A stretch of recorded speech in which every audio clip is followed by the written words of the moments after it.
नमस्कार दोस्तों। अब और नहीं मिलेगी हाई पेंशन। ईपीएफओ ने उच्च पेंशन धारकों के लिए जारी किया नया सर्कुलर, पेंशन की होगी समीक्षा। ईपीएफओ ने एक सर्कुलर जारी किया है जिसमें 1 सितंबर 2014 से पहले उच्च पेंशन का विकल्प चुनने वाले सदस्यों की पेंशन की समीक्षा की और कमी की जाएगी। यह प्रक्रिया सुप्रीम कोर्ट के आदेशानुसार चरणबद्ध तरीके से की जाएगी। कर्मचारी भविष्य निधि संगठन ने एक सर्कुलर जारी किया है जिसका असर उन सेवानिवृत्त सदस्यों पर पड़ेगा जो उच्च पेंशन प्राप्त कर रहे हैं। इस सर्कुलर के उन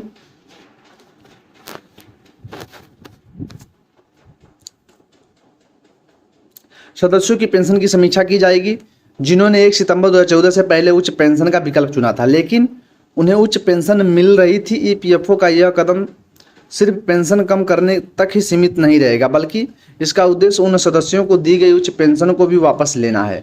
ईपीएफओ ने 25 जनवरी 2023 को जारी एक विज्ञप्ति में कहा था कि यदि कोई कर्मचारी 1 सितंबर 2014 से पहले सेवानिवृत्त हुआ है और उसने अपना पैरा 11 के तहत कोई विकल्प नहीं चुना है लेकिन उसे उच्च वेतन पर पेंशन दी गई है तो उसके मामले को फिर से जांच की जाएगी। यह सुनिश्चित किया जाए कि जनवरी 2023 में ऐसे कर्मचारियों को उच्च पेंशन नहीं दी जाएगी। 5,000 रुपये या 6500 रुपये की अधिकतम सीमा तक के वेतन के पेंशन के रूप में बहाल किया जा सकता है। संबंधित विभाग मंडल को अपना मामला साबित करने के लिए नोटिस भेजा जाएगा।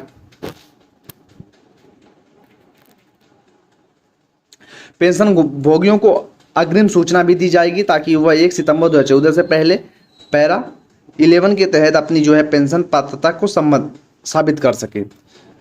ईपीएफओ इस चरणबद्ध और प्रेरक तरीके से लागू करने का इरादा रखता है। ईपीएफओ ने कहा कि सभी मामलों की जांच सुप्रीम कोर्ट के फैसले के आधार पर की जानी चाहिए। यदि किसी मामले में पेंशन को गलत तरीके से समाप्त कर दिया गया है तो ऐसे में पेंशन को तत्काल रोक दिया जाएगा और 5,000 या 6500 रुपये की समीक्षा तक पेंशन वो बहाल की जाएगी। सुप्रीम कोर्ट के फैसले का पालन।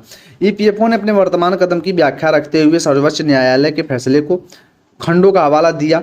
सुप्रीम कोर्ट ने 4 नवंबर 2022 को स्थिति याचिका दोस्तों ये नंबर है मामले का निर्णय जारी किया था। इसमें कहा गया था कि जो कर्मचारी 1 सितंबर 2014 से पहले सेवानिवृत्त हुए हैं और उन्होंने कोई विकल्प नहीं चुना है वे उच्च पेंशन के लिए पात्र नहीं होंगे।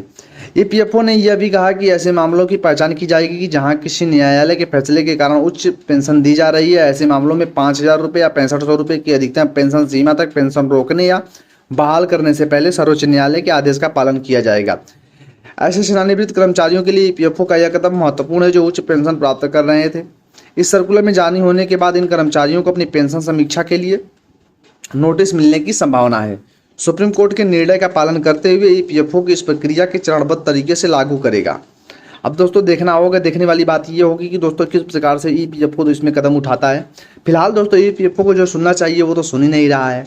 ईपीएफओ के ईपीएस 95 पेंशनर को दोस्तों मिनिमम पेंशन बढ़ाने के लिए दोस्तों कहा जा रहा है लेकिन उस पर तो अभी ध्यान दे ही नहीं रहा है। ईपीएफओ अलग ही एक फंडा लेके बैठा हुआ है। फिलहाल दोस्तों चलिए कुछ नहीं, देखते हैं आगे क्या होता है।